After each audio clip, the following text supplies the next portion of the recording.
안녕하세요. 한국은행 발권국 이창민 과장입니다. 최근 SNS를 통해 위조지폐를 유통하려는 시도가 꾸준히 확인되고 있고, 또한 과거 전통시장이나 노점상 등에서 주로 사용되던 위조지폐가 편의점 등으로 그 사용처가 확대되는 모습을 보이고 있어 각별한 주의가 필요한 상황인데요. 위조지폐 유통으로 많은 분들이 피해 입지 않도록 제가 오늘은 일일 DJ로서 여러분들의 사연톡을 읽어드리고 꼭 필요한 정보들을 속 시원하게 알려드리겠습니다.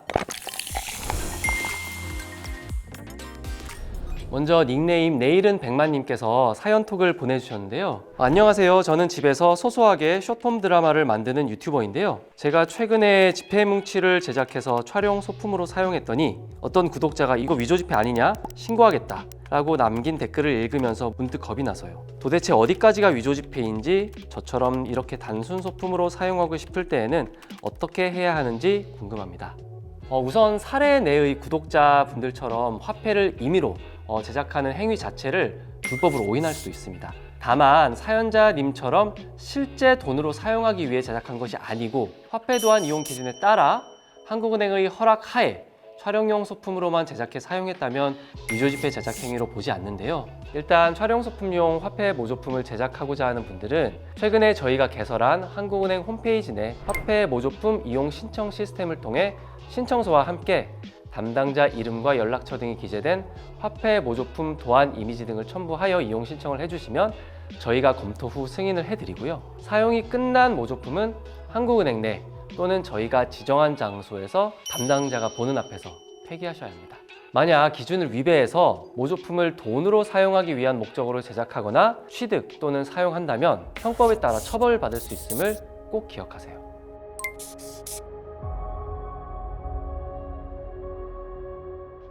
실제로 최근 드라마 소품으로 제작된 화폐 모조품이 금고 폭발씬, 창밖으로 지폐를 던지는 씬 등을 촬영하는 과정에서 훼손되고 분실되어 전량 회수에 어려움을 겪었는데요. 실제로 이게 드라마 촬영지 인근의 한 편의점에서 소품용 5만원권 화폐 모조품을 사용한 사례가 신고되어 현재 경찰 수사 중이라고 합니다. 두 번째로 닉네임 싱싱청과 딸램님이 보내주신 사연톡입니다. 저희 부모님은 전통시장에서 20년 넘게 과일 가게를 운영하고 계신데요. 최근 부모님이 평소처럼 현금 매출을 은행에 입금하러 가셨다가 뒤늦게 위조지폐라는 사실을 알고 크게 충격을 받으셨습니다. 앞으로 손님들에게 현금을 받기가 두렵다고 가게를 접을 생각까지 하시는데요. 저희 부모님처럼 연로하신 분들이 안심하고 현금 거래할 수 있도록 위조지폐 감별하는 치트키 없을까요? 부모님도 사연자님도 정말 속상하셨겠어요. 전통시장처럼 현금 거래가 많은 곳은 특히나 더 조심해야 하는데요. 위조지폐를 쓰는 사람이 얼마나 있겠어. 위조지폐는 바로 티가 나겠지. 이런 생각에 자주 간과하기도 하는 것 같아요. 오랜 세월 지켜오신 가게인데 이대로 포기하지 마시고 제가 쉽고 빠르게 위조지폐 확인하는 법 알려드릴게요. 일단 위조로 의심되는 지폐를 받으신 경우에는 먼저 비추어보고 기울여보고 만져보세요. 저희는 짧게 비기만이라고 소개해드리는데요. 실제로 이 절차만 진행하셔도 지금까지 유통된 위조지폐를 구별해내는 데는 전혀 무리가 없습니다. 일단 먼저 지폐를 빛에 비추어 보면 왼쪽에 숨은 그림이 나타납니다. 기울여 보면 각도에 따라 홀로그램 이미지가 변하는 모습을 확인할 수 있습니다. 마지막으로 만져보면 숫자와 초상화 부분에서 오돌토돌한 감촉을 느낄 수 있습니다. 그리고 저희가 국가수와 함께 공동으로 개발한 알기 쉬운 위조지폐 확인법 앱을 통해 스마트폰으로 은행권 위조방지 장치, 위조지폐 식별 요령, 발견 시 행동 요령 등의 내용을 확인할 수 있습니다. 지금 바로 구글 플레이나 앱스토어에서 다운받으세요. 세 번째 사연인데요. 닉네임 믿을건 파워제이 님이 보내주셨습니다. 대학가에서 분식집을 운영하고 있는 1년차 초보 사장입니다. 최근 위조지폐 범죄에 대한 뉴스를 접하면서 남일 같지 않더라고요. 한국은행 홈페이지에 잘 나와 있으니까 위조지폐 감별법은 이미 몇 가지 알고 있지만 막상 상황에 맞닥뜨리면 뭐부터 어떻게 해야 할지 무조건 당황할 것 같거든요. 머릿속에서 시뮬레이션을 미리 좀 해보려고 하는데 도와주세요 라고 사연 주셨습니다.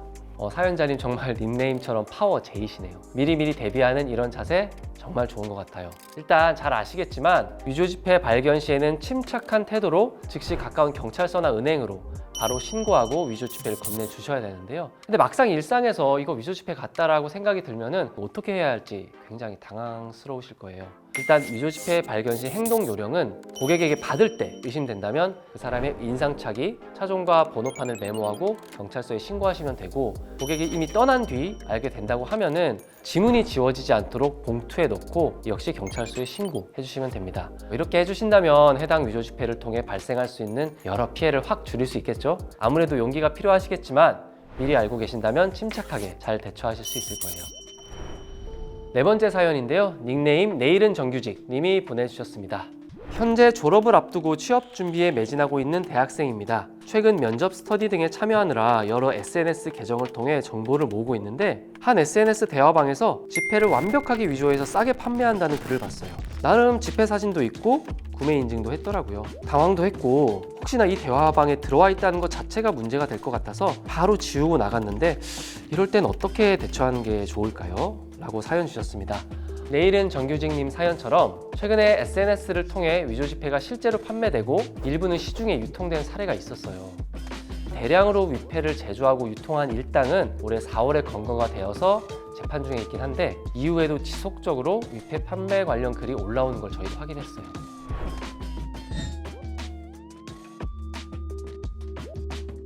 이 부분은 저희도 경찰 등 수사기관들과 지속적으로 정보를 교환하고 있습니다. 사연자님처럼 이 경우에는 놀라서 바로 대화방을 나가버리는 경우가 많지만, 그것보다는 대화창에 입장한 상태로 내용을 캡처 후에 경찰에 신고해 주시면 수사에 도움을 줄 수가 있다고 해요. 대화창에 들어가 있다는 것 자체로 처벌되지는 않으니 전혀 걱정하실 필요는 없어요. 앞으로 혹시나 유사한 사례가 생기면 꼭 캡처를 부탁드릴게요. 그리고 졸업을 앞두고 계신다고 하셨는데 꼭 좋은 직장에 취업하시길 바라겠습니다.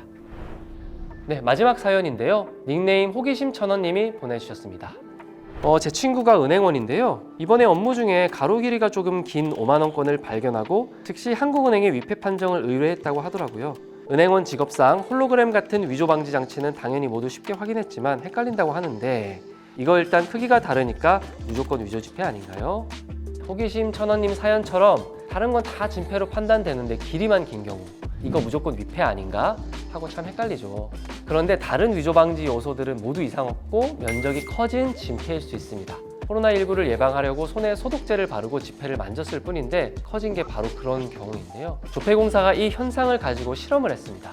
은행권의 소재인 매연 섬유와 손 소독제 내의 글리세린이 화학작용을 일으킨 것으로 보고 있습니다. 어쨌든 진폐로 판별되면서 해프닝으로 끝났지만, 진폐인데 위폐로 오해받으면 곤란하니까 앞으로 지폐에 손 소독제 바르는 일 없으시겠죠?